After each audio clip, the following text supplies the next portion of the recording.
masyurkan, beritakan dalam setiap nafas hidupku. Kristus Engkau yang kumuliakan, ku ceritakan dalam setiap karya tanganku. Ku rindu setiap lidah, ku rindu semua bangsa menyembahmu. Christ we proclaim. Kristus Engkau yang ku masyurkan, beritakan dalam setiap nafas hidupku. Kristus Engkau yang ku muliakan, ku ceritakan.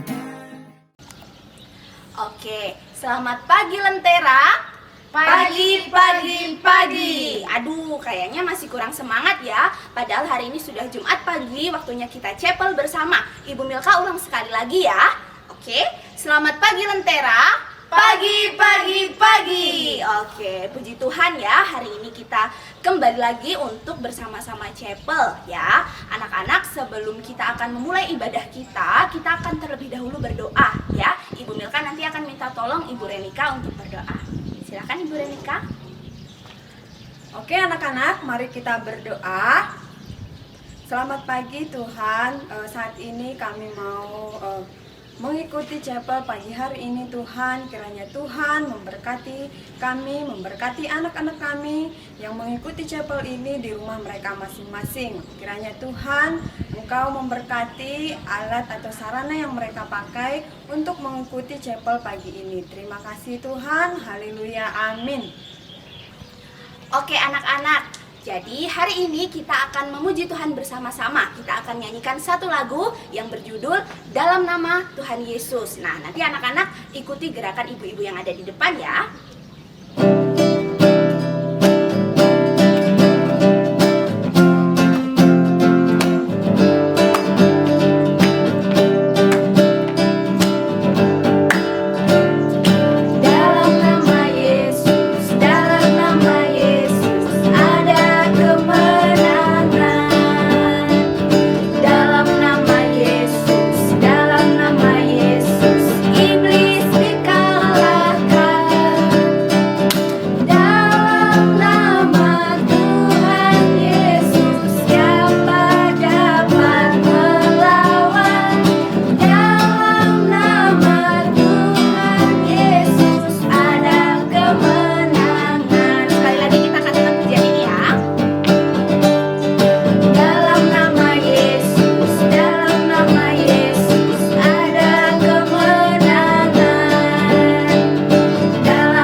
Lagunya bisa belajar sama-sama ya.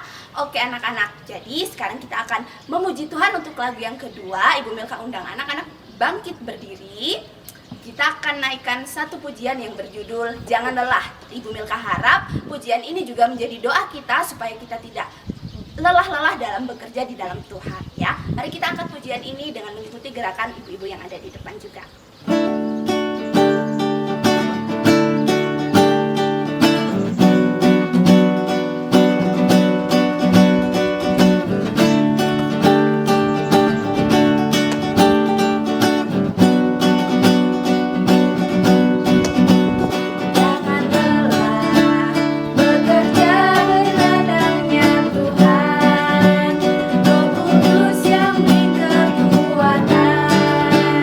Yang mengajar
untuk dengar-dengaran. Jadi kita siapkan hati kita, siapkan telinga kita. Kita akan memuji Tuhan terlebih dahulu. Mari kita naikkan pujian Firman-Mu pelita bagi kakiku.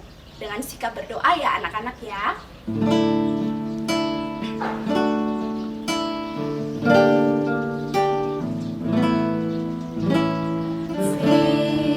Firman-Mu pelita bagi kakiku, terang bagi jalanku.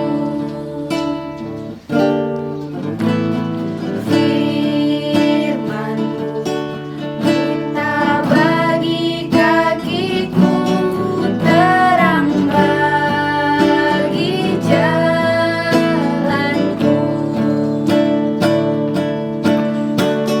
Waktu ku bimbang dan hilang jalanku, tetaplah Kau di sisiku, dan takkan ku takut asal Kau di dekatku, besertaku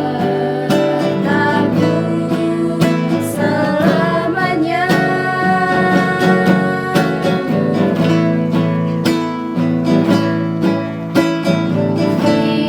Firman-Mu pelita bagi kakiku, terang bagi jalanku. Oke, sebelum kita mendengarkan firman Tuhan, Ibu Citra akan memimpin kita untuk berdoa. Silakan Bu Citra. Oke anak-anak, kita siapkan hati kita mau mendengarkan firman Tuhan yang disampaikan oleh Bu Evi. Mari kita lipat tangan, kita tutup mata, kita berdoa. Terima kasih Tuhan buat ibadah chapel hari ini, kami sudah memuji Engkau Tuhan, dan sekarang kami akan mendengarkan firman-Mu, berkati setiap kami supaya kami mau mendengarkan dengan baik. Terima kasih Tuhan, kami sudah berdoa, haleluya, amin. Terima kasih Bu Milka, Bu Renika, dan Bu Citra yang sudah memimpin kita dalam memuji dan memuliakan Tuhan di chapel kita pada pagi hari ini. Sebelumnya Bu Evi akan sapa anak-anak terlebih dahulu ya. Apa kabar anak-anak itu sampai anak-anak kelas 6? Semuanya sehat? Puji nama Tuhan. Kalau sampai hari ini kita masih sehat, itu berkat kemurahan Allah semata-mata. Nah, kita akan dengarkan firman Tuhan. Anak-anak kelas besar, Alkitab yang sudah dipersiapkan, kita akan buka di dalam Kolose 2 ayat 6 dan ayat yang ke-7. Kolose 2 ayat 6 sampai ayat yang ke-7. Anak-anak boleh simak, Bu Evi akan bacakan. Begini bunyi firman Tuhan. Judul perikopnya adalah kepenuhan hidup dalam Kristus. Kamu telah menerima Kristus Yesus Tuhan kita. Karena itu, hendaklah hidupmu tetap di dalam Dia. Hendaklah kamu berakar di dalam Dia dan dibangun di atas Dia. Hendaklah kamu bertambah teguh dalam iman yang telah diajarkan kepadamu, dan hendaklah hatimu melimpah dengan syukur. Nah anak-anak, ini adalah surat yang ditulis oleh Rasul Paulus untuk jemaat di Kolose. Nah, apa sih latar belakang dan tujuan penulisan kitab Kolose ini? Nah, pada waktu itu jemaat di Kolose sedang menghadapi satu permasalahan, yaitu dengan datangnya pengajaran-pengajaran sesat, pengajaran yang tidak sesuai dengan pengajaran Kristus Yesus. Nah, sebenarnya jemaat Kolose ini bukan didirikan oleh Rasul Paulus, tetapi didirikan oleh seorang yang bernama Epafras. Epafras ini merupakan rekan sepelayanan Rasul Paulus. Nah, dengan kedatangan pengajaran sesat itu, Epafras menjumpai Paulus yang kala itu sedang berada di dalam penjara. Epafras menceritakan apa yang sedang terjadi. Nah, akhirnya Rasul Paulus menulis surat untuk jemaat di Kolose. Melalui surat Kolose ini, Rasul Paulus memberi peringatan kepada jemaat Kolose untuk tetap mengikut Yesus Kristus dan tidak mudah dibodohi oleh ajaran-ajaran sesat atau diombang-ambingkan oleh berbagai paham dan praktik keagamaan yang diajarkan di Asia Kecil pada waktu itu. Nah, selain itu, jemaat Kolose juga diyakinkan agar mereka tetap hidup layak di hadapan Tuhan dan meninggalkan hal-hal yang menjadi bagian hidup mereka di masa lalu. Mereka juga diingatkan untuk tetap teguh di dalam iman kepada Tuhan serta mengalami kepenuhan Kristus. Nah, berbicara tentang hidup bertumbuh berarti kita dibawa pada kehidupan yang berkembang dan berbuah. Nah, kalau kita melihat kehidupan jemaat Kolose, walaupun sedang mengalami pergumulan dan persoalan dengan munculnya pengajaran-pengajaran sesat itu, mereka tetap berpegang, beriman kepada Kristus Yesus. Mungkin Epafras sebagai pemimpin merasa khawatir akan kehidupan iman jemaatnya. Hal ini terlihat dengan kehadiran Epafras ke penjara untuk menjumpai Rasul Paulus. Nah, surat Paulus ini juga berlaku bagi kita saat ini. Nasihat untuk terus kuat, berpegang teguh saat menghadapi persoalan, dan terus mengalami kepenuhan di dalam Kristus. Nah, untuk mengalami kepenuhan di dalam Kristus, tentunya ada hal-hal yang harus kita kerjakan, yaitu apa? Ya, kita harus hidup bertumbuh. Mengapa kita harus bertumbuh? Karena itulah ajaran Tuhan Yesus sendiri.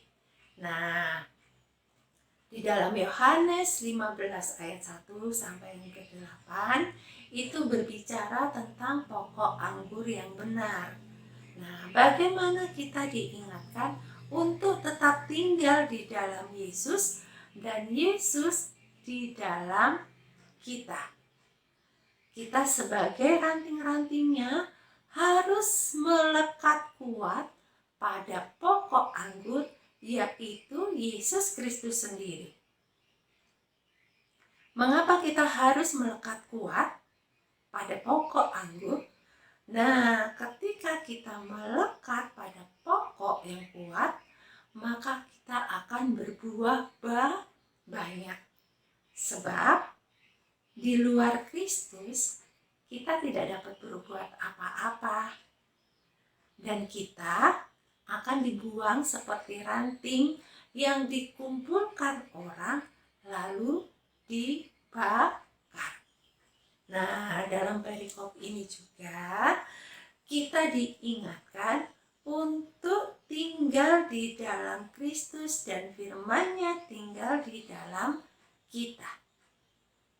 Kita diingatkan untuk tinggal di dalam Kristus dan firman-Nya tinggal di dalam hidup kita.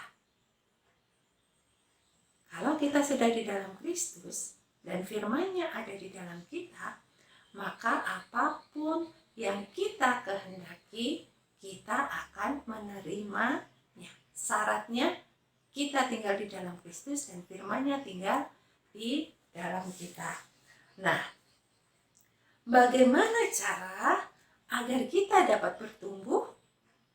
Nah, hal yang dapat kita lakukan adalah kita harus berakar di dalam Kristus, seperti yang sudah kita baca tadi di dalam Kolose 2 ayat 6 sampai yang ke-7.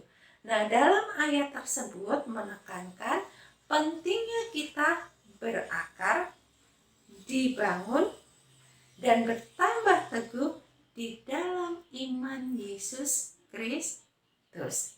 Nah, ketika kita menginginkan hidup kita bertumbuh, hal yang penting adalah kita harus berakar terlebih dahulu. Nah, ketika akar kita kuat, kita bertumbuh dan akhirnya berbuah. Nah, buah seperti apa yang kita hasilkan? Tentunya adalah buah-buah yang baik, buah-buah kebenaran, buah-buah yang mencerminkan karakter Yesus Kristus. Nah, di bulan Agustus ini adalah bulan yang sangat bersejarah bagi seluruh warga Indonesia termasuk kita. Karena apa? Karena di bulan ini kita merayakan hari ulang tahun Republik Indonesia yang ada yang tahu? ke-76. Nah, dan kita sebagai orang Kristen, kita diingatkan, kita ditantang untuk mampu menunjukkan sikap sebagai orang yang bertumbuh di dalam Tuhan. Nah, apa yang sudah kita kerjakan? Apa yang sudah kita berikan untuk bangsa Indonesia ini? Apakah kita sudah memberikan yang terbaik untuk bangsa ini? Atau sebaliknya, kita hanya sekedar menikmati kemerdekaan dengan hal-hal yang menyenangkan diri kita sendiri. Nah, terlebih di situasi sulit seperti sekarang ini, situasi yang sedang kita alami bersama, yaitu masalah pandemi COVID-19. Sudahkah kita menunjukkan hidup yang berakar, bertumbuh, dan berbuah? Bagaimana buah yang kita hasilkan? Buah yang maniskah? Buah yang memberkatikah? Buah yang asamkah? Buah yang menjadi batu sandungankah? Nah, melalui perenungan kita pada pagi hari ini, kita diingatkan kembali untuk terus hidup bertumbuh dengan cara berakar di dalam Dia, dibangun di atas Dia, bertambah teguh dalam iman, dan berlimpah dalam ucapan syukur. Itulah yang itulah wujud dari hidup yang bertumbuh. Nah, sebagai siswa, sebagai murid, sebagai anak, hidup bertumbuh seperti apa sih yang kita lakukan, yang bisa kita kerjakan? Yang pertama adalah melakukan perbuatan-perbuatan yang melakukan pekerjaan-pekerjaan yang baik bagi diri kita sendiri. Dengan cara apa? Menjaga kesehatan, bertanggung jawab atas tubuh kita sendiri, rajin belajar, dan sebagainya. Yang kedua adalah melakukan pekerjaan-pekerjaan baik di dalam keluarga. Dengan cara apa? Membantu orang tua, memahami atau mengerti keadaan orang tua. Yang ketiga adalah melakukan pekerjaan-pekerjaan baik bagi masyarakat. Dengan cara apa? Mengikuti semua peraturan yang berlaku pada masyarakat tersebut. Dan yang keempat adalah melakukan pekerjaan-pekerjaan baik bagi bangsa dan negara. Dengan cara apa? Dengan cara tetap menjaga kesatuan dan persatuan, saling menghormati setiap warga negara, antar warga negara. Amin untuk firman Tuhan. Biarlah kita terus bertumbuh di dalam kasih Tuhan. Mari kita berdoa. Tuhan Yesus yang baik, kami mengucap syukur untuk firman-Mu pada pagi hari ini. Firman-Mu mengingatkan kami untuk terus berpegang teguh pada setiap ajaran-Mu ya Tuhan.